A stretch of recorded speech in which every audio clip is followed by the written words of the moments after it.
Hi friends, எல்லோரும் எப்படி இருக்கீங்க? நல்லா இருக்கீங்களா? நல்லா இருப்பீங்கன்னு தெரியும். இன்றைக்கி வந்து பார்த்திங்க அப்படின்னா வேஃபில் செமி ஆட்டோமேட்டிக் மிஷின் வந்து பார்த்திங்க அப்படின்னா சுத்தமாக மிஷின் ஓடலைன்னு சொன்னாங்க. கஸ்டமரு ஒரு மாதிரி அப்நார்மல் நாய்ஸ் வருதுன்னு சொல்லியிருந்தாங்க.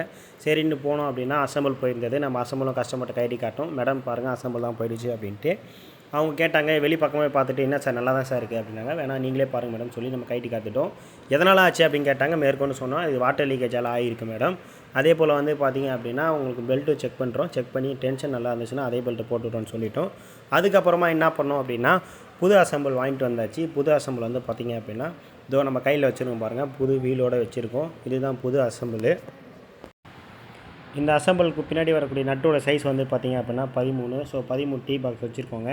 ஸோ ஒரு வேர்ஃபுல்லோடைய சர்வீஸ் இன்ஜினியர் இல்லை நார்மலாக எல்லா பிராண்டோட சர்வீஸ் இன்ஜினியராக இருக்கீங்கன்னா எல்லாருமே இந்தமாதிரி tea box, long screw driver, short screw driver கண்டிப்பாக வச்சுக்கோங்க.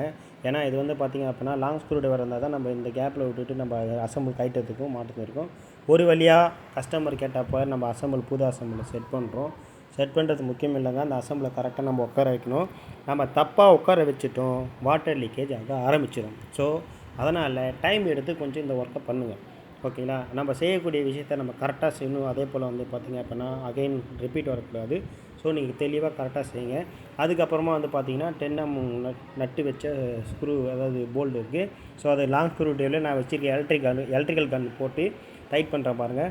ஸோ இந்தமாரி தான் என்ன பண்ணுறேன், எப்போவுமே வச்சு ஃபுல் டைட் பண்ணிடாதீங்க. ஆப்போசிட்டாக டைட் பண்ணிவிட்டு அதுக்கப்புறமா எல்லாத்தையும் வந்து பார்த்தோன்னா ஃபுல் டைட் பண்ணுங்கள். ஏன்னா வந்து பார்த்திங்க அப்படின்னா ஒரு பக்கம் டைட் ஏறிடும், இல்லை ஒரு பக்கம் வந்து பார்த்தோன்னா நட்டு உட்காரத்துக்கு கொஞ்சம் ரொம்ப சிரமமாக இருக்கும்.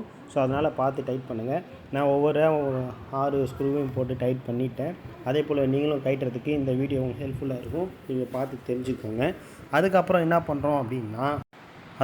பண்ணுறோம் அப்படின்னா மிஷினுடைய பெல்ட்டு. ஸோ நம்ம கையில் வச்சுருக்க பெல்ட் டைப் வந்து பார்த்தோன்னா வி பெல்ட்டுன்னு சொல்லுவாங்க.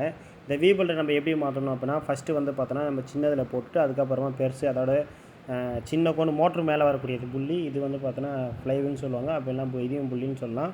ஸோ சின்னதில் போட்டு ரைட்டில் பெருசில் போட்டால் தான் உங்களுக்கு மாற்றுறதுக்கு ஈஸியாக இருக்கும். எடுத்தோடனே பெருசில் போட்டு சின்ன அப்படின்னா ரொம்ப சிரமமாக இருக்கும். ஸோ இதுதான் ப்ரொசீஜரு. இப்போ போட்டு பார்த்துட்டு சும்மா கையில் சுற்றி பாருங்கள். பெல்ட் எதாவது லூஸாக இருக்கா என்ன எதுவும் செக் பண்ணி பார்த்துக்கோங்க. 1க்கு 2 டைம் செக்.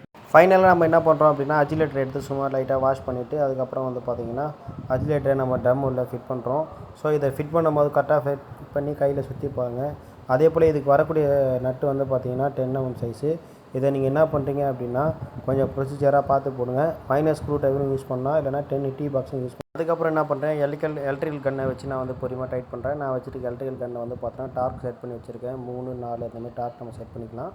ஸோ ப்ரொசீஜராக வச்சு டார்க் பண்ணிவிட்டு லாஸ்ட்டாக ஃபைனலாக ஒரு அழுத்தியும் போது தான் டர்னு ஒரு சத்தம். ஃபைனலி மிஷின் செக் பண்ணுறதுக்கு எலக்ட்ரிக்கல் லைன் கொடுத்துட்டு அதுக்கப்புறம் டேப் லைன் திறந்து விட்டுட்டு மிஷினை ரன் பண்ணுங்க. அந்தளவுக்கு ஸ்மூத்தாக ஓடுங்க, எந்த பிரச்சனையும் இல்லை. அதே போல் வந்து பார்த்தோன்னா அஜிலேட்டர் நல்லா ஸ்பீடாக சுற்றுது, லோடும் நல்லா இழுக்குது. கஸ்டமர் ஹாப்பி, நம்ம வேலைக்கு வந்துச்சு. Tata bye bye. நெக்ஸ்ட் வீடியோவில் சந்திப்போம். Bye bye. உங்களுக்கு ஏதாவது டவுட்டு